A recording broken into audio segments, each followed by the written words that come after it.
Coming up on today's episode.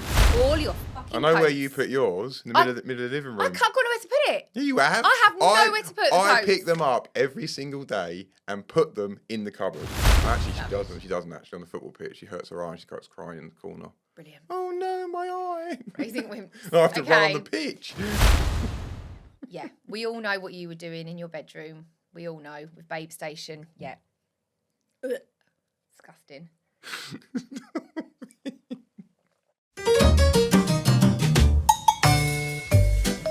Welcome to the Fun Dad, Dean and Wife Unfiltered podcast. I am Dean. And I'm Sarah.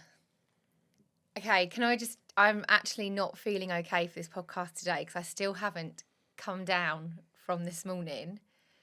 Guys, I'm done with them. I'm done with Drag the mood down, I'll tell you that. I know, but oh my God. Basically, Christmas jumper day, right? Got ours on, representing. But honestly, I thought there was one for our eldest in her wardrobe. It wasn't there. I couldn't find it. She's stressed. She actually wasn't too bad. She's stressing out about it. I'm going up in the loft to look for the old ones, look for my old ones, trying to get them to honour. Mine are a size 14. They ain't going to fit an 11-year-old girl. Like, I don't know why I even bothered, really, but I was just clutching at straws. It was just so stressful. I'm done. It says elfin tired. Like, what? Why would an 11-year-old want to wear that? No, I know. The other one said, all I want for Christmas is sleep, which kind of, maybe if you're a teen. But it was just so stressful. And then the youngest, hers was ready to go. We had it all sorted. And then she decides to change her outfit. And she wants to wear denim shorts. Denim shorts in December. I was just like, how have I failed so much as a mother that something like a Christmas jumper day or a mufti day at school can bring the whole house crashing down? It's because we give them too many choices. I always say this to you. Just like, what do you want to wear? No, Daisy didn't have a choice this morning. It was like, I have nothing for you to wear. It's like, what do you want to wear? Asking a 6-year-old. And it's like, no, here's two options. Here's one option, two options. Yeah, she had that. But Daisy had no options. Yeah, they're both, like, here, I don't know. wear this oversized size 14 jumper. Anyway, she's gone to school in a Nike jumper, so whatever. I don't care. I think we have failed with their clothes, to be honest. But one thing I did have to say, because she was quite concerned about it. So basically, I am a teacher, guys, and I would never normally have done this either. Okay, so let me know, especially if you're a teacher listening, because I kind of do know in my heart of hearts that I went too far, but it would be really great if somebody could say to me that I didn't. Well, no, it's just basically, so there was one time last academic year, when Daisy's school shoes broke, like the sole fell off. So she had to go to school and I was like, oh, just put your Uggs on, just go, like kind of thing. But she wouldn't, she was like, I can't go to school without school shoes. She was really upset and nervous and worried about getting told off for not wearing. So anyway, so I pacified her by saying, right, I'll email the school and I'll tell them that nobody is to tell you off for your shoes, that it's my fault, that I've ordered new school shoes and they've not arrived yet. So I emailed the school being like, just to let you know, Daisy's really nervous about coming to school. She doesn't want to be told off. She's got Uggs on, but her school shoes are on order. They're on their way. Anyway, I go to pick her up at the end of the day and she just walks over to me and just bursts into tears. And she's like, all day, all the staff have been like, Daisy, they're not uniform on your feet. Daisy, what's that on your feet? Daisy, where are your school shoes? Like from all these different members of staff. And I thought, do you know what? It's a fucking pair of shoes. No, I know, but I emailed as well to say, oh, can you not? So anyway, one of the teachers that had said it, I just marched up to them and I was like, I'd emailed the school about this so people wouldn't have a go at her all day. And now she's upset. And I did. That's probably the rudest I've ever spoken to a member of staff at a school, ever. Because normally I've got your back. But it's really pissed me off. So anyway, today, same problem. She's wearing a Nike jumper instead of a Christmas jumper and she's worried that people are going to comment on it all day. So I just went up to the head and I was like, look, last time this happened when it was Uggs, she'd come out of school really upset, really crying. Can you make sure today that nobody mentions the fact that she's not wearing a Christmas jumper? It is my fault, not her fault. Yeah, it's like, we're the problem family. Can't even send their kids in what they're supposed to be wearing. Great. I know. No, but also I get it and I understand it. Like, there's many autistic children at my school who actually find it really difficult for a non-uniform day. It's not routine. It's not what they're used to wearing. And actually, they would prefer, and often some of them do, just wear their uniform to school. I think we just need to ditch the whole mufti day thing. Yeah. Ditch it. Tell me, do you love them or do you hate them? Kids like them though, don't they? Most kids do, or do they? Don't know. Did I? I can't remember. I don't Don't know. know. Suppose if you, I don't know. Can't remember. Anyway, sorry for my rant. I think you can still tell that I've not quite come down from the stresses of this. I mean, I was up in the loft at like 7:30, going up the loft hatch, sifting through Christmas jumpers. Like, anyway. I should have been doing that, but You don't go in the loft. Too many You're spiders a up there. wimp. Absolute fucking wimp. Anyway, let's move on to today's main discussion, shall we? Main event. The main Go on event. then. So I put on my Instagram stories, what's one parenting belief you stand by no matter what? Had an absolutely enormous response. Oh, it's great. They were very interesting. Like hundreds. Yeah. Hundreds. Loads of people saying the same stuff. Few like good A few ones in there. contradictory ones as well, though, which I will bring up later. So we're going to bring up the best ones and we're going to debate them. Not necessarily the best ones either. Like some of them I don't agree with. Yeah, I mean, yeah. Yeah. Okay. Well, the that's most debatable ones, Yeah. should we say? All right. So one of the ones that we spotted was somebody said they stand by this 100%. No major life decisions in the first year after you have a baby. So like your job, moving house, etc. What do you think? Oh, I totally agree with that. Yeah.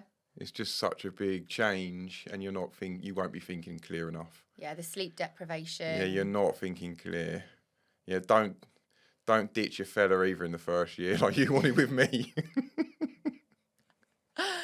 I mean, that would have been a major life decision, but Would have been yeah. the wrong choice.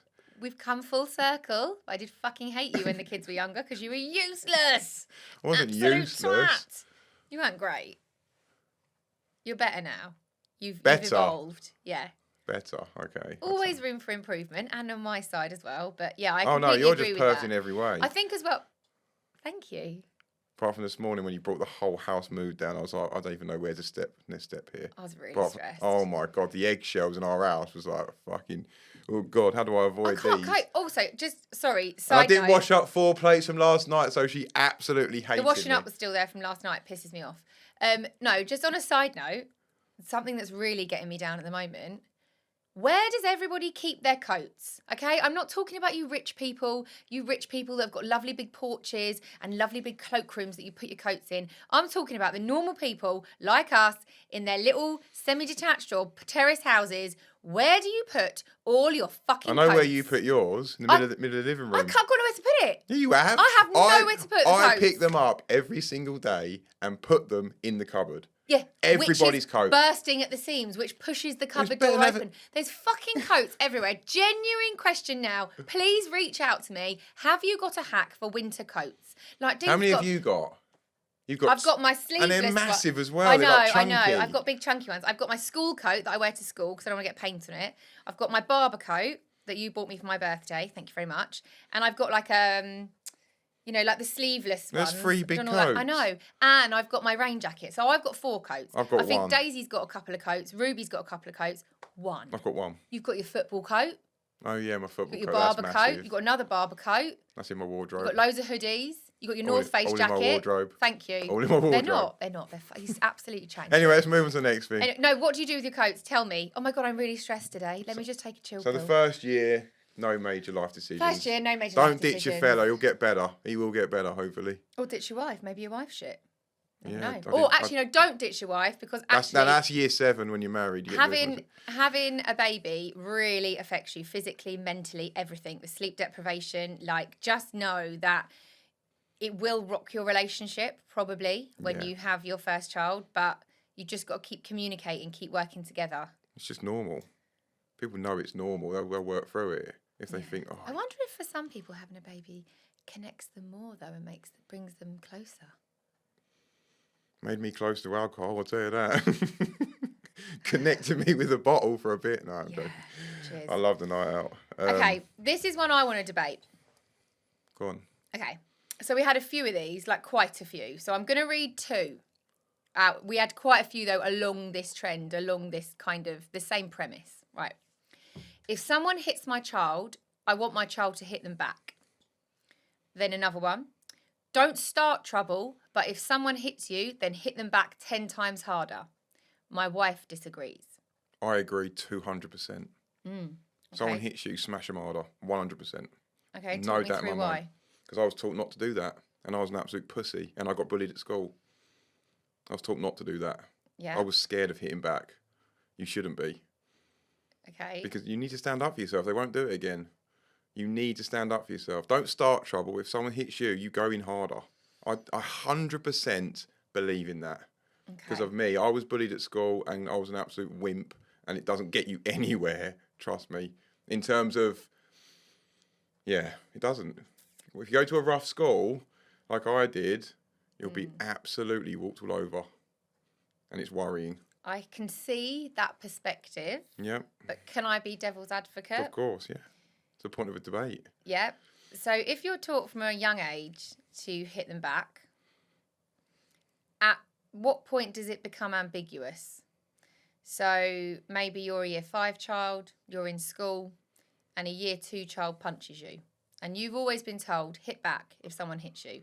So it's very black and white, you're a child. There's nuances to it, though, isn't there? So as a year 5 child, you hit them back. You are then maybe a 10-year-old hitting a 6-year-old. I don't agree with that. Right, so there's a nuance to it. But you have to teach them the nuances, don't you? But there's so many nuances, Dean. I think you know if you're bullying a 6-year-old and you're much bigger than them. Can I just be devil's advocate again then? Yeah. Okay, so you're taught from a young age, someone's hit you hit them back, right? Maybe you grow up to be quite a strong teenager. Maybe you're 15, you like going to the gym, maybe you do a bit of boxing, I don't know, just whatever. You have somebody hits you in school. They probably won't, though. Hold on. Oh, sorry, go no, on. but you don't know that, Okay, Dean. sorry, go on. If you're taught, hit back. Yeah. Somebody hits you in school.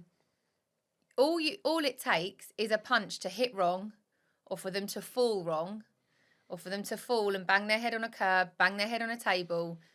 You have potentially, and this is worst case scenario, and this does happen, you've killed them. What's the alternative? You just get bullied. You just let people walk all over you. What's the alternative? Get them back in another way that doesn't involve violence. What's that then? Tell the teacher. Someone pissed in a bottle when I was at school and I drank it, right? They bullied me that badly. I went to the teacher. He basically just fucking laughed. How can you drink wee? Pretty much, he looked at me like they don't do anything. Okay, well, that's just a not... I'd like to have a word with that teacher. I would like to have a word. I'm drinking urine at school because I can't stick up for myself. What's the alternative? I think you just need to pop a little bit of context to that story for the listeners that haven't listened to that story before. I was sitting in maths. Someone was sitting behind me. He pulled a lilt bottle out of my pocket. You can't see through a lilt bottle what's in it. Yeah. Had a little bit left in it. Pissed it in the back of the class. Put it back in my blazer. Aww. I've felt it. There's still some in there. Lovely. Went to take a swig and I've just realised straight away it's just warm piss. Everyone knows, they're all laughing in the corridor. I'm obviously like, someone fucking shoot me. Did you know who it was? Yeah. Why didn't you get the rest of the bottle and tip it on the head? Throw it back at them? Because he'd beaten the shit out of me. Oh, okay. Because I was a pussy. I was a complete wimp. A total wimp. I was so scared of... I could probably have you, to be fair. Yeah, no, yeah. You'd have knocked him out. You'd have knocked him out. Yeah. Definitely. You'd have clawed him to death or something. But I wasn't. All right, I wasn't that bad at school. But I can imagine it. Oh yeah, I wasn't taught or told though by my parents that I if anything, I was taught that so somebody else put in our thing not making sense. Somebody else put in your response to the question. Somebody else put people don't hit people. So a very strong stance there is against that argument if I want my child to hit someone back 10 times harder, because you just don't. So you get hit at school at 12 years old. What do you do? What's the alternative? But again, there's so many nuances to it, Dean. Someone just comes up, you bullying you. What do you do? Hits you in the face for no reason. Give me your sweets. Oh, I don't know. Don't give your sweets. Hard. What do you do? I don't know. I walked past someone at school and he was like, kiss my trainers or I'll knock you out. That's what I was getting. No, someone stuck up for me. But if I just gone, no, mate, fuck off, and smashed him straight in the face, or at least stuck up for myself in a stronger way, he wouldn't come up to me again. But can you stick up for yourself in a stronger way without having to hit them? I suppose you could. It's an interesting one. I suppose you can look like a nutter. Maybe, I don't know. Some people got... It's an interesting one, though, because even as a teacher over my 16-year teaching career, I've seen this happen where a child is taught someone hits you, you hit them back, but there's a massive disparity in height, strength, weight, No, and I it's get not a that. I fair fight. 100% get that point. I 100% get that problem. I don't know. I wish I hit back. I really Okay. do. See, I'd be Or learn, disappointed to hear that the girls or have hit. learn how to fight, or learn how to protect myself. That's a strong one. Doing Yeah. judo, karate, stuff like that. So you don't have to Okay. do that. That's an alternative. Yeah. You know how to do it safely. Right. That's cool. I don't have to. I can't fight. I think just I for couldn't me, fight- I couldn't fight a gnat. I'm just imagining the problem in my head that is. So somebody hits you, you hit them back. You've both been taught if somebody hits you, hit them back harder, and then just this massive pointless fight erupts. What does that achieve? Yeah, but if someone just comes up and hits you for no reason, you just walk off. What does that achieve? You're going to get it again and again and again and I don't again. know. Do you know what? I actually don't have an argument for that. I have no idea. It's a difficult one, but Depends on the situation for me. I have no idea what to say to my children about that. I don't necessarily encourage hitting in my children. I don't enforce in them like if someone hits you, hit them back 10 times harder. no, we don't do that. But we don't do that. But I would advocate for that. I think with our eldest, if someone hit her, she would hit him back. I think our youngest would cry and run away. Yeah, Daisy would go after him. Yeah. Well, actually, she doesn't. She doesn't actually on the football pitch. She hurts her eye and she goes crying in the corner. Brilliant. Oh no, my eye! Raising wimps. I have to run on the pitch. Maybe you have an opinion on that. Maybe you have a strong opinion on that. Maybe you have an experience on that. Let us know because I feel like we haven't come to a conclusion on that. No, one. it's tricky. Tricky. Very tricky one. Okay.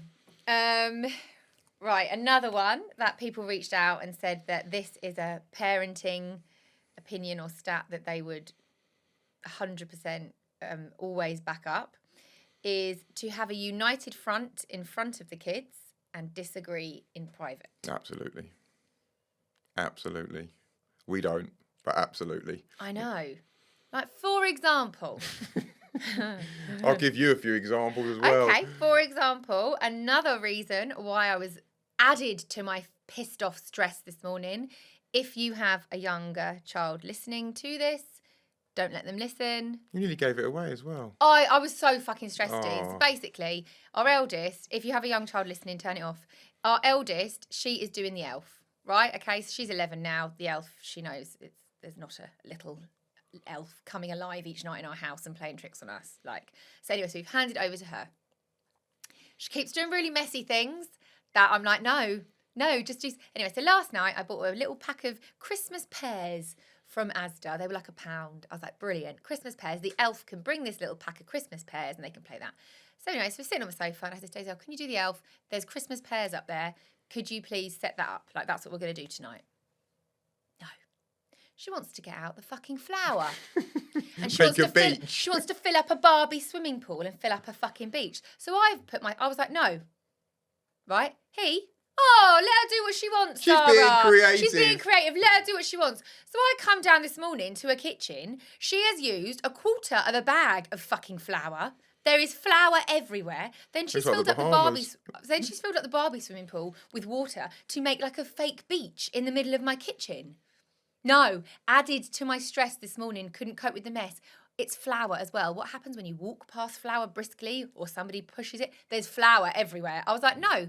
And if you had just backed me up last night and said, come on, Daisy, your mum doesn't want the mess tonight, or just use the cards like your mum's bought, wouldn't have been so stressed this morning. Creative. I blame you. Being creative. You shouldn't have disagreed with me at the time, though. You should have, later on been like, oh, Sarah, do you know what? I'm quite happy with Daisy being creative. Didn't know about the reason, though, you were saying it. I thought you were just palming it off with a pair of cards. I didn't know you didn't want the mess. You weren't really making yourself clear last night. You were just like lying there on the sofa like, no, Daisy. I didn't know. Like, no, I don't know what you wanted. Mess. I didn't know that. So that's bad communication. Read between the lines. Even better, be psychic and just know what I mean with a look. I'm getting better at that. Yeah. Getting better at that. I'm very aggy today. God, Take yeah. a chill pill. Okay.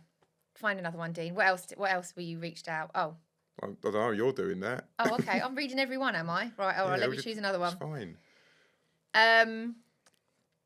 Sleep train early. You know what I think about that? Go on. Totally agree. Absolutely, 100%. Yeah. Get them trained up. Why though? In your experience now? Well, bedtime for us has been such a nightmare over the years. Like 2-3 hour bedtimes, no life in the evening, real stress, and it's just not worth it. It's just not worth it. And we did it, didn't we, when she was like 5 or 6, and it helps. And yeah, what do you think?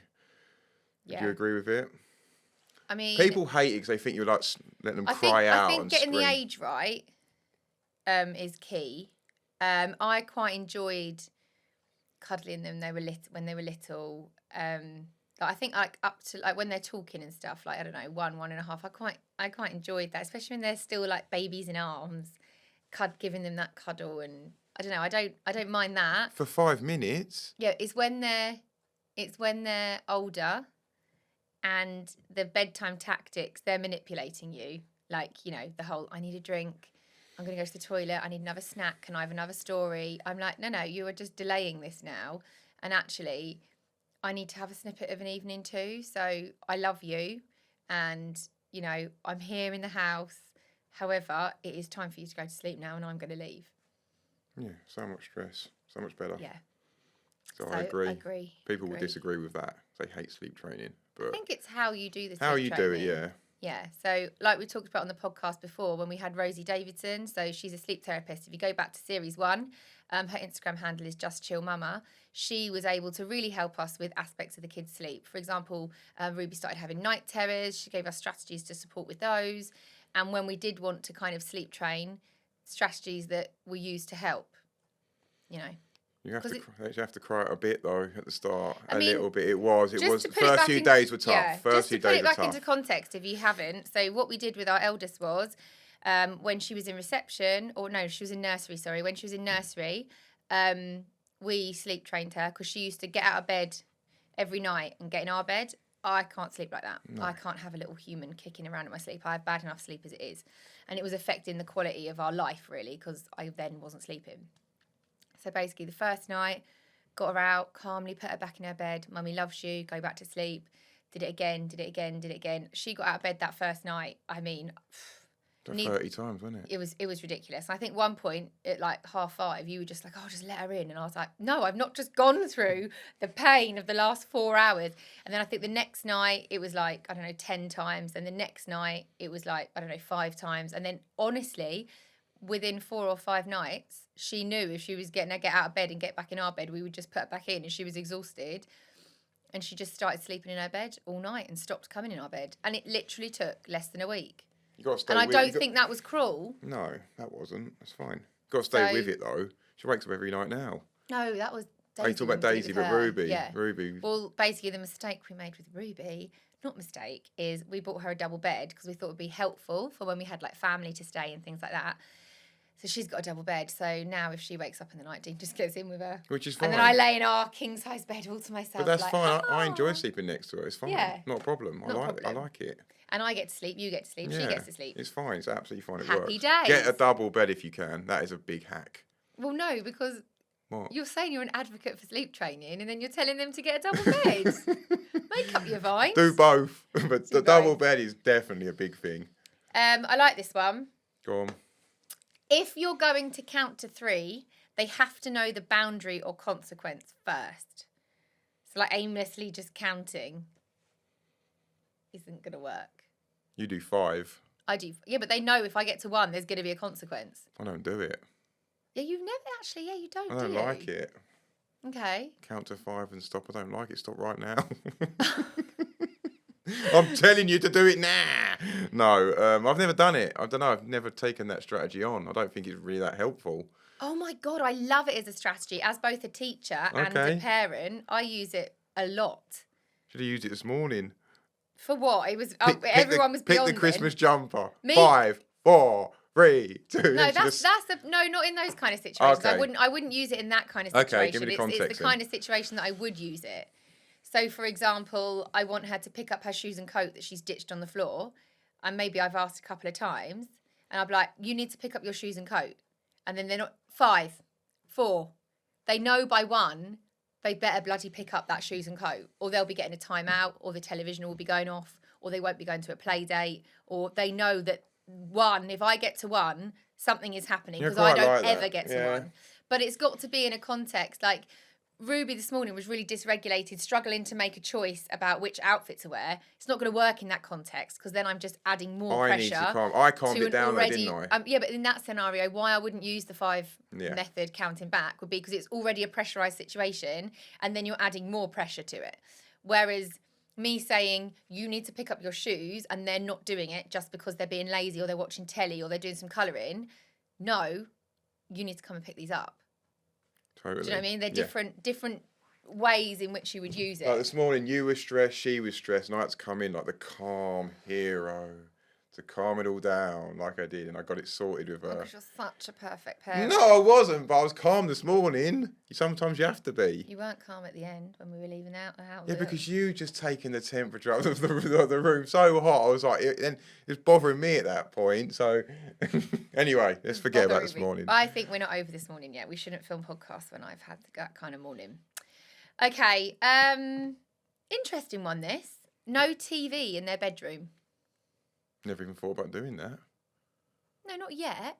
But when they're older. I had a television in my room, I think, from year 5 when I was younger. It was one of those big ones, and it had like a VCR in the bottom, showing my age. Did you have one? Yeah, I did. From what age? I don't know. Probably 10, 11, maybe. No TV in the bedroom. But do you know what? Actually, that's going to be... When you had the TV in your bedroom at that age... Did it have Sky or anything like that? Yeah, oh, it did. Had Sky. Oh, mine didn't. I just had the 4 channels, and then when Channel 5 came in, I was like, "Oh, now I've got 5 channels." Just thought something seedy then, but yeah, we all know what you were doing in your bedroom. We all know with Babe Station. Yeah, disgusting. When you're like 14, 15, you know. I don't know. I'm not a boy, and I don't. Television next comes calling. Yeah, but then there's a problem there. There's a lesson there. There's definitely a lesson. There's definitely a lesson. There's definitely a problem. So I think now that, I mean, if I knew that the kids were just going to be watching like, you know, CB, like the stuff we used to watch, like Biker Grove, Hey Arnold, and all stuff like that, I wouldn't be bothered. But the fact now that there is, you know, Netflix. Amazon? Like Disney. There's so many of them, and if you don't have the right parental controls, what on earth are they watching? ITVX, BBC iPlayer, so it's not something. So what's the age then? What's the age that they said on there? No, it just literally says no TV in their bedroom. I like it. Yeah. We've never considered it, and our daughter's 11. Yeah. We've never ever considered it. No. Never asked for it. No. I don't have room in there, but No, I never even thought about it. So no, probably no then. What's the point? If they never even asked for it, don't do it. What's the point? Less TV, the better. Interesting though to hear the perspective. If I had a choice between giving her a smartphone or allowing her to have a TV in her room, I'd probably go with the TV. Oh, definitely TV. Yeah, so I think if obviously as a family, we're making the decision to not give her a smartphone. So as a bridging that gap, maybe when she does get a bit older, maybe we would get her a telly in her room. She's going to hate us. She's going to thank us. She thinks she's getting it in year 7. She's getting a phone. She's just not getting a smartphone. I know what she's going to call it, a geeky phone. Well, we'll deal with that when it comes to it. She is going to absolutely hate us. I'd rather her hate me, though, for that. I would. Yeah. She can hate me for a little while. She can hate us all she likes. likes. Anyway. She's not getting one. Yeah. Okay, this is an interesting one. So there's a few again on this subject as well, but very different viewpoints as well. Okay. It just shows how subjective parenting can be. So you eat what I give you, or you go hungry, and no dessert until your plate is completely empty.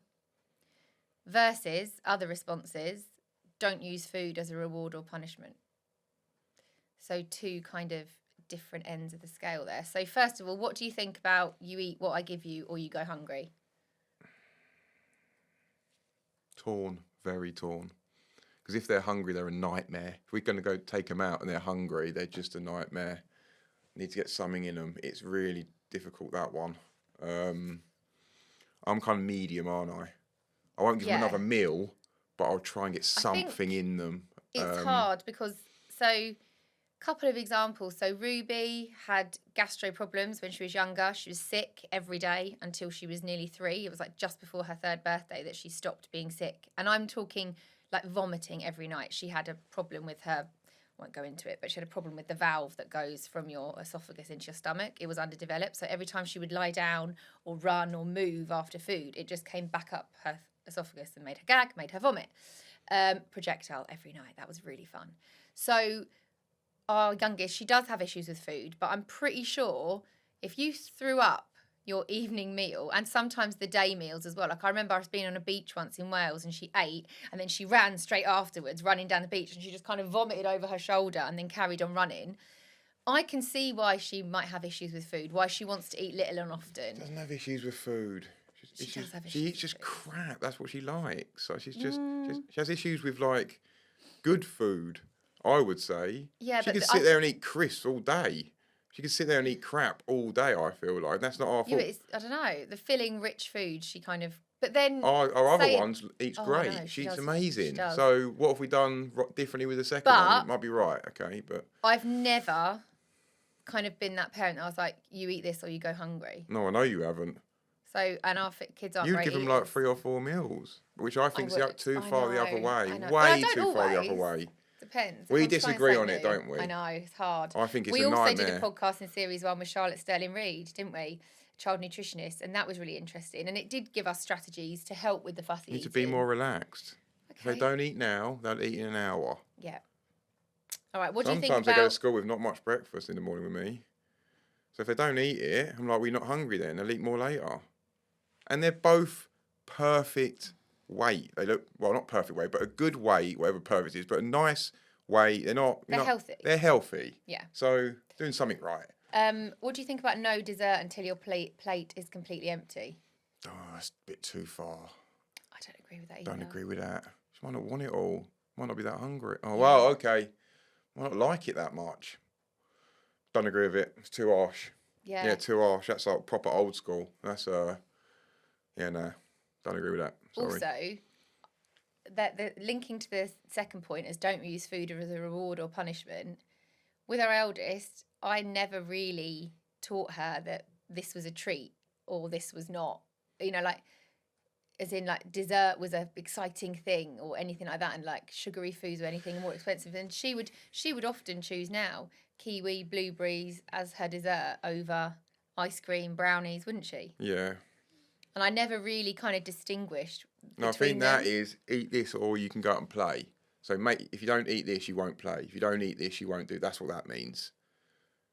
We do that. I don't know what you mean. So if you don't eat your dinner, Yeah. you're not using the iPad. Or Oh no, I don't do that. no, eat your food and then you can use the iPad. Or eat your food and then we can do this. Or eat your food and then that's what that means there. Offering a reward for eating. Oh, okay. Sorry, you've really confused me then. That's what that means. No, but they say no dessert until your plate No, is you completely talked about empty. the second thing about the reward of eating. Oh, don't use... Yeah. You moved oh, on to sorry. that. Yeah, we moved on to that. Sorry. You were yeah, thinking no, about... I agree with that. I wouldn't use food as a reward or a punishment. We've never done that. I wouldn't say I've never done it, I but don't agree it's with something it. that I wouldn't encourage or do kind of not knowledge. Agreed. Knowledge, yeah. Agreed, yeah.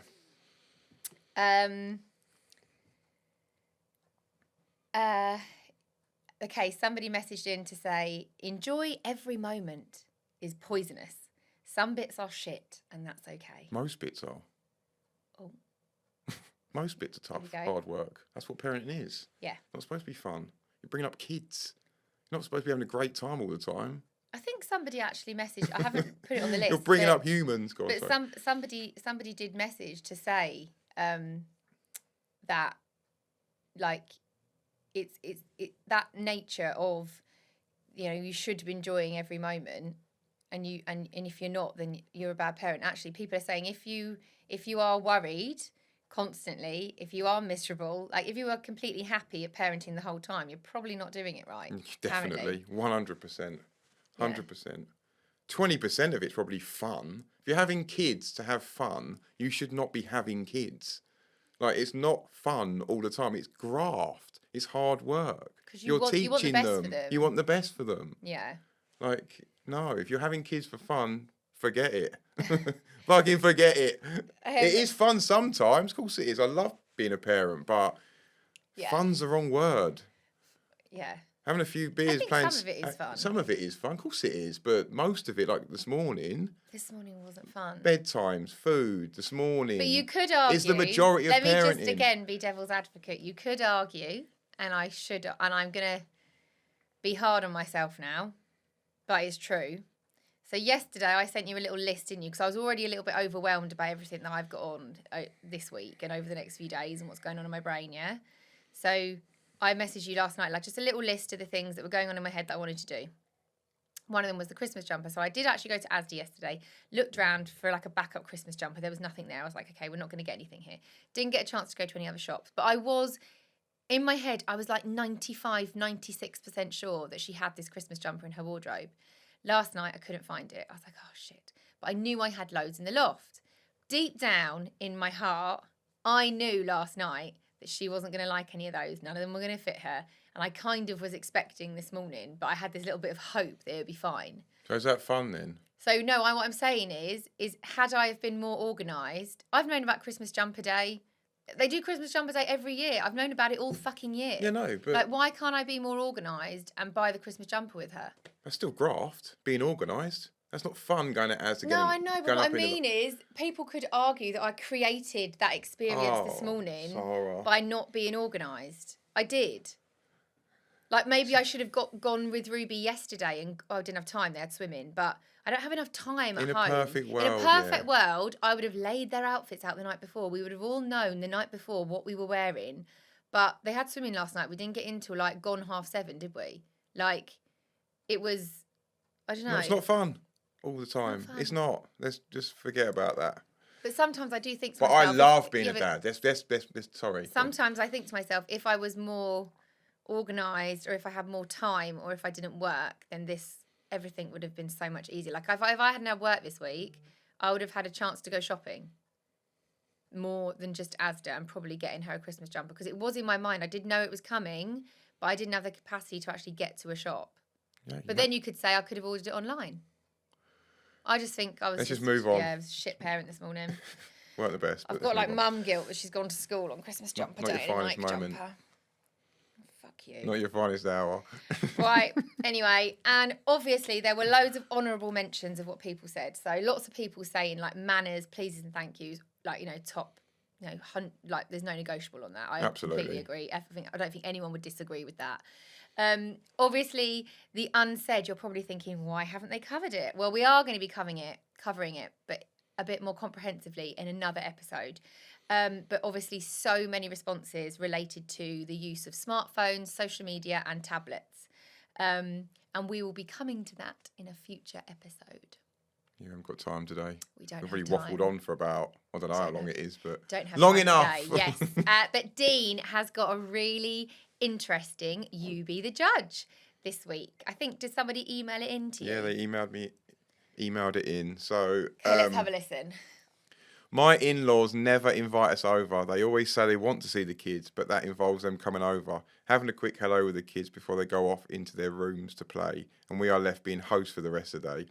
I want our children to see their grandparents, and they're only 7 and 11, so aren't even at the grumpy teenager stage yet. They're close. But I'm reluctant to invite them over Christmas as we never get a return offer. Their reason is it's too boring at our house for the kids. Should I stop with that invite since it's reciprocated, or just be the bigger person, accept they are not going to change? Okay, so there's a lot to unpick there. So for the first point is when the grandparents come over, the kids are going up to their rooms. And then I read that bit as well. That bit. So that's the first bit to unpick for me, is if the grandparents come over and they don't see them very often, why aren't they playing games with them? Why aren't they talking to them, catching up with them? Obviously, there's not really a relationship there, potentially. Felt like an issue that. Yeah, when I read that email, I was like, that's the first thing that came to me. Yeah.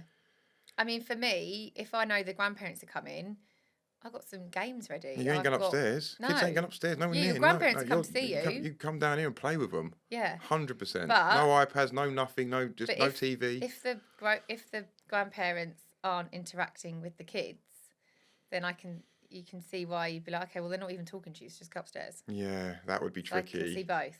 So that's, I suppose, the first bit Yeah. to unpick. And then obviously the second bit is to not be invited back to theirs because there's nothing for them to do. Well, that's a bit of a shame because it really isn't that hard just to go to Asda. God, I'm like an Asda representative again. Sponsored by Asda. Other supermarkets are available. Why aren't they getting the kids? I mean, it's a colouring book and some colouring, or a little family game.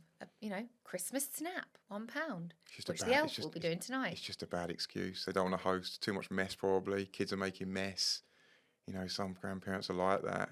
Don't want their house messed up. Don't want the kids over. A bit of a pain in the arse, a bit noisy. Yeah. You know, I reckon a lot of it could be that. It's We a haven't shame. experienced any of that. Yeah. But I think my advice to the family would probably be, all right, when the grandparents are coming to yours, I think don't just cut ties just over that. It doesn't sound like necessarily they're bad people at this point. They just maybe like you say, they don't want their house messed up, or they genuinely see it as our house isn't really, very fun for the kids. Fine if you see it like that. But, you could offer, oh, well, do you know what? I've got this really good game. I can bring it over. We could play it together. Or when they come over, just be a bit more aware of actually how the grandparents are interacting with the children. Are they making an effort? Yeah. And just speak about it. Just be passive aggressive like Not you would. Haven't been over yours for a while. Passive aggressive. Why do I always keep hosting? That would be you. Yeah. I always, well, not this year, but I normally always One-sided hosting is really annoying. Yeah. When you don't get it reciprocated, it is really annoying. It makes Yeah. you not want to do it. Yeah. It does. Because it's a lot of work. Yeah, it is. And money. It Yeah. is. There's money, there's work involved. People coming over to yours, they're just being lazy. They're just, nah, I'd have a word with them. Oh, okay. I would The have- judge has spoken. I would confront them. Guilty I wouldn't have that. grandparents. I just wouldn't have that. You know I wouldn't. God. I wouldn't have that. All right. Well, thank you very much, Judge Dean. So hopefully that has helped your argument a little bit. But once again, thank you for listening, and please hit that 5-star review. Thanks, guys. Thank you.